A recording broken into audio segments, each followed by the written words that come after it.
Recently, my Year 8 students have been learning about the Witchcraze, a time in history where people, mostly women, were hunted, arrested and convicted of practicing evil magic and even devil worshipping. This video focuses in on one aspect of the Witchcraze, and that is the actions of Matthew Hopkins, carried out in East Anglia between around about 1645 and 1647. But before we look at him, let's remind ourselves of some of the reasons why people were hunted down and accused of witchcraft. So first of all, there was the plague.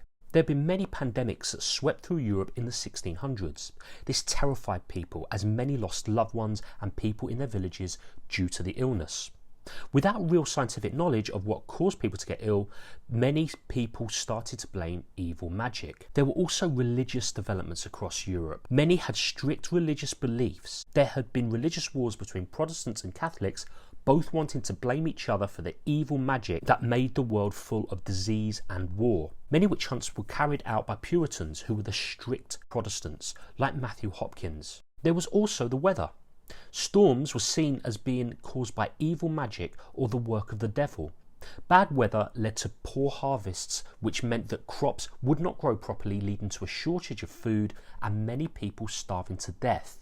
There was also a lack of government control. Many witch hunts in England, notably in East Anglia, happened during the English Civil War, a war between Charles I's royal army and the parliamentarians led by Oliver Cromwell. This meant that areas of the country were not being governed properly. Some towns and villages carried out their own investigations, trials and convicted people using their own laws. And also the social tensions of the time. Begging was considered an antisocial behaviour. Many poor people that resorted to begging were arrested for practicing witchcraft. So let's have a look at Matthew Hopkins and some of the ways that he is remembered. Matthew Hopkins was an unsuccessful lawyer, and he was just 25 years old when he and his assistant John Stearns started searching for witches in East Anglia. Now, as young as Matthew Hopkins was when he went about his witch hunts in East Anglia, it's worth noting at this point that he's often perceived as being much older. He is portrayed, for example, by the very well-known actor in many horror films, Vincent Price. Hopkins named 36 women as witches. He believed that his previous experience as a lawyer made him able to collect evidence against them. They were charged with using harmful magic against their neighbours or their livestock. The majority of women targeted by Hopkins and Stern were old, poor and the most vulnerable people you would see in the village. Hopkins would usually exhaust his suspects by keeping them awake for days. These methods particularly were effective on old people. They would wear people down and make them confess, even when they had nothing to confess about. If a mouse, fly or spider made its way into the room, Hopkins would claim that it was a familiar.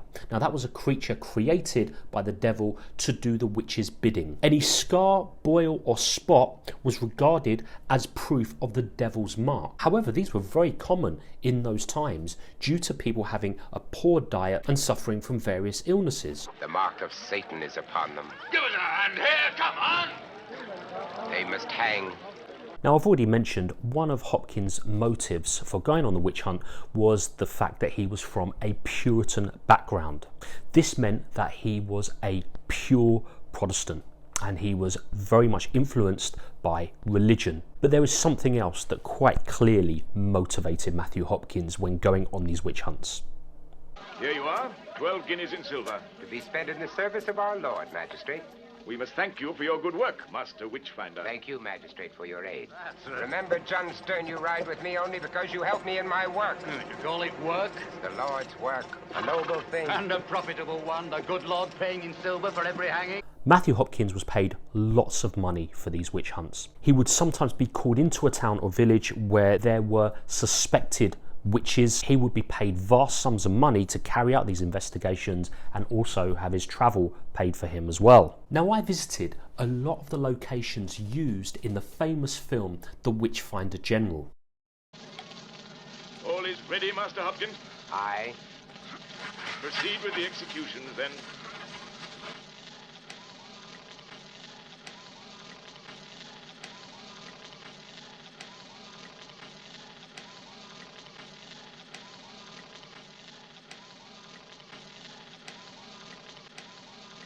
So whilst films like The Witchfinder General were made to entertain audiences, it does include some important factual information also. We have work to do in Brandiston. Who is it this time? The message tells of a priest, A priest? one who gives worship to Satan and calls him Lord. With the priest himself a witch? There'll be others corrupted too, I'm thinking. You enjoy torture, don't you, Stern? The film includes the true story of a local vicar in Brandiston who was charged with witchcraft. It shows the process of how people accused of witchcraft were tried. Those who had been tortured, who were then given a confession, were taken to see if their confessions were true. They were dunked into the local river. Those who swam or floated were seen to be guilty of witchcraft. The innocent would sink and drown. John Lowes was found guilty as he swam, so he was taken to a local tree and hung by the neck until dead. Between 1645 and 1647, there were believed to have been more than 100 executions for witchcraft in East Anglia. Now in the film, Hopkins is shown to have died after he is shot by soldiers. It is insinuated that this is part of a revenge attack for the crimes that he had committed in East Anglia. It is more likely, however, that he died in his hometown of Manningtree in Essex of tuberculosis. We've just looked at the demise of Matthew Hopkins. Let's remind ourselves of why the witchcraze declined. Well, the law started to change. Torture was abolished in many places across Europe in the 18th century, notably in Prussia in 1754, in Saxony 1770, and in France in 1788. There were religious changes. In the 18th century, there were fewer religious wars. As a result, fewer Protestants and Catholics were accusing each other of being witches. Closer studies of the Bible found that it included very little about witchcraft and nothing about devil worshipping. There were intellectual changes across Europe too.